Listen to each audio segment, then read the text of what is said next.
Mantakin mo, panalo na, matatalo pa! Mariosep! Kumbaga, hawak nyo na ang bola, nabitawan pa!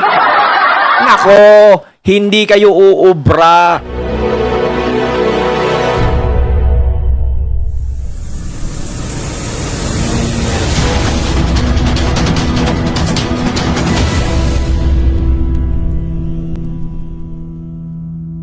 Yo, what's up? Ako nga pala si BT at nandito tayo ngayon sa BT Reaction and welcome to my channel, Tunay na Kritiko.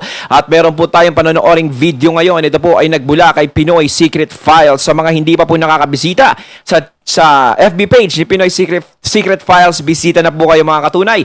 At kung hindi pa kayo nakakapag-follow, follow na po kayo sa FB page ni Pinoy Secret Files. At syempre, huwag nyo rin po sana kalimutan na mag-subscribe dito sa channel ko sa Tunay na Kritiko sa mga hindi pa nakakapag-subscribe and click the notification bell para maging updated po kayo sa mga reaction videos na aking ilalabas. At syempre, maipa-plug ako ang FB page ng Tunay na Kritiko. Eto mga katunay ha, pwede din po kayong bumisita dito. Eto'y kasi simula pa lang ng aking FB page na po ibisitahin nyo rin dahil magbibigay din ako ng reaction dyan about sa mga ginagawa ko din dito at mas higit pa dun sa FB page na to na aking ipopost. Ayan ha, ipinaplug ko na rin dito. Pwede na rin kayo mag-message dyan kung meron kayong gustong iparating sa akin na mga balita. So, wag na natin pagtagalin at sabay-sabay na nating panoorin ang laman ng video na hatid sa atin ni Pinoy Secret Files at bibigyan natin ng reaksyon. Pasok! Panalo na? Posibleng matalo pa? Awo!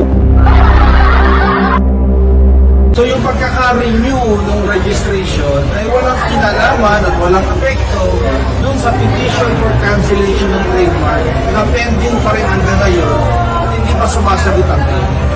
Sa likod ng pagkapanalo ng renewal ng Tape Incorporated sa pangalan ng Itbulaga, posible nga bang angkinin nila ito ng tuluyan sa likod ng pinaglalaban ng TVJ?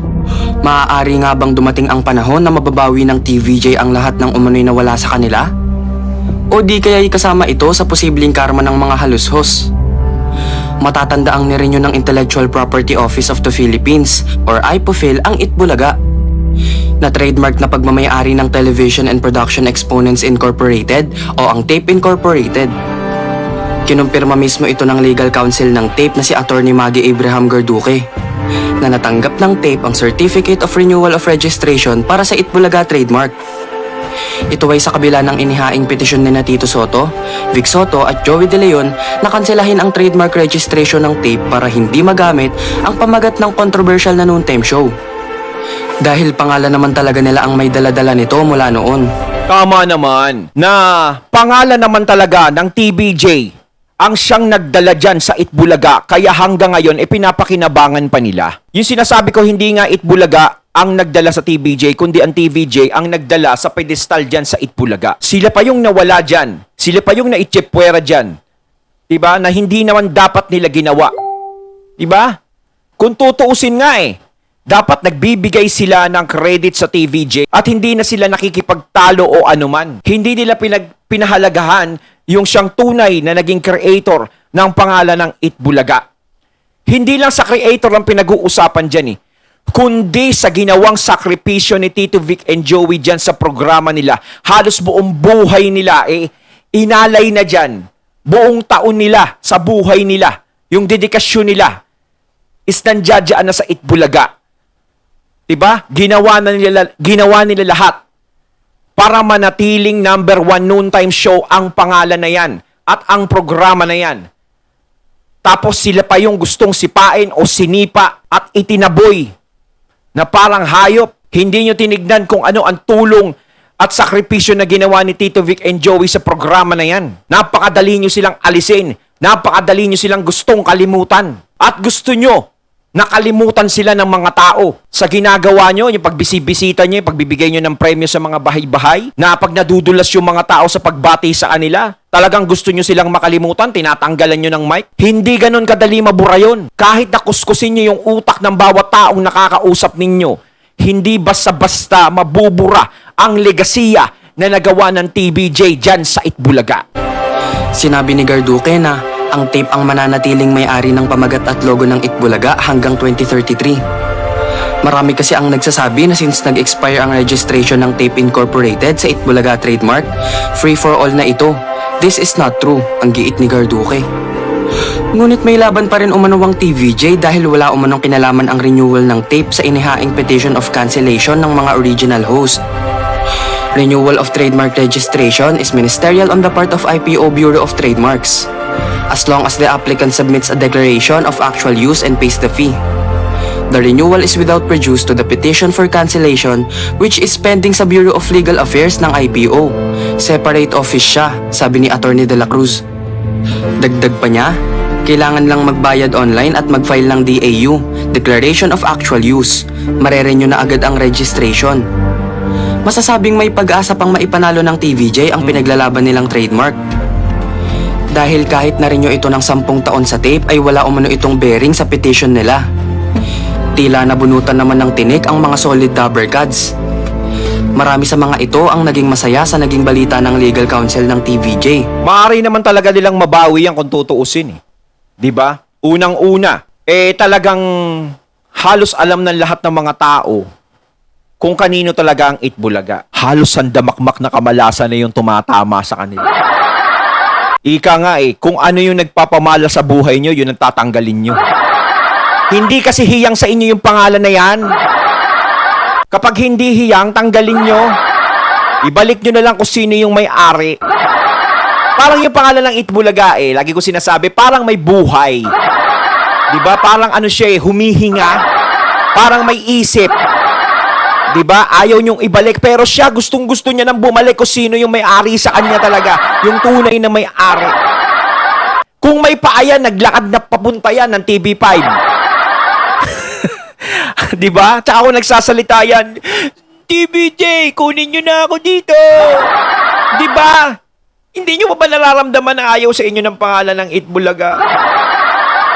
Patuloy nyo pa rin na pinaglalaban. Pinaglalaban nyo, yes, kahit manalo kayo ng 10,000 beses o ilang daang taon kayong manalo, nahawakan nyo yung pangalan na yan. Wala kayong maganda o magandang feedback na matatanggap o respeto sa lahat ng mga solid TVJ supporters at tunay at legit na Itbulaga supporters noon. Hindi nyo mabubura yun. Hindi nyo makukuha yung atensyon nila. Kasi alam ng mga tao kung sino talaga ang tunay na may karapatan at kung sino talaga ang naapi dito sa tagpong ito. Hindi TVJ ang lumabas na mali. Nasa inyo ang pagkakamali. Kahit sa batas, sinasabi nyong tama kayo at kayo ang may karapatan na gumamit ng pangalan na yan. Pero alam ng taong bayan, sasabihin ko sa inyo, mas malakas ang tinig ng taong bayan kaysa mga batas-batas na sinasabi nyo. Rirerespeto natin lahat ng batas. Pero bakit ang taong bayan hindi nyo pinapakinggan? Kahit sa batas manalo kayo, pero sa tinig ng taong bayan hindi kayo mananalo. Yan ang nararamdaman nyo ngayon, nakikita nyo ngayon. Ang lakas ng sigaw ng mga tao. Kahit ipakulong nyo kung sino man ang mga lumalaban sa inyo o nagsasalita ng hindi maganda, napakarami nyong ipapakulong yan. Napakarami nyong kakasuhan. Diba? Baka yung mga kulungan dito sa buong Pilipinas halos magsiksika na. Milyon-milyon ang ipapakulong ninyo. Diba? Milyon-milyon ang irereklamo ninyong tao. Ganyan kasolid yung mga nagmamahal sa TVJ. O pigilan nyo man kaming magsalita ganito, ganyan. Kahit may dalawa o vlogger kayong matanggal, ganito, hindi pa rin matatapos ang issue na yan at ang mga babanat sa inyo. Hanggat hindi nyo itinatama yung maling ginawa nyo, walang magagawa yan. Dahil hanggat nandiyadyaan ang TVJ at nakikita nila na nasa katwiran ng pinaglalaban nila, hindi matatapos ito hanggat hindi nyo ibinibigay kung ano ang nararapat sa TVJ. Dahil akala ng ilan ay talagang sa mga halusos na ang pangalan at logo na Itbulaga. Hindi pa rin makapaghintay ang marami na muling maibalik sa TVJ ang dinala nilang pangalan noon pa man. Wala umanong Itbulaga kung hindi dahil kina Tito Vic at Joey. Yes. Sa kabilang banda, Nabigo si Tito na mag-testify sa hearing ng copyright case.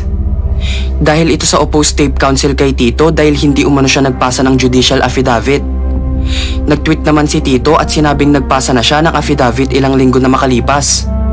I was prevented from testifying by the tape GMA lawyers, wanting a separate judicial affidavit when in fact, we had a submitted affidavit weeks ago. Yun ang totoo, anya. Ayon at ating natunghaya ng video na nagmula kay Pinoy Secret Files. Ayan mga katunay, ano ang masasabi nyo tungkol dito sa video na ating napanood? Talagang may pag-asa pa talaga ang TVJ na manalo dyan. Sigurado yan, mapapasa kanila din ang pangalan na yan pagdating ng panahon. Ayokong sabihin yung yung isa pang dahilan ko kung ba't mapupunta talaga yung Itbulaga sa kanila. Kayo mga katunay, alam ko, alam nyo na yun.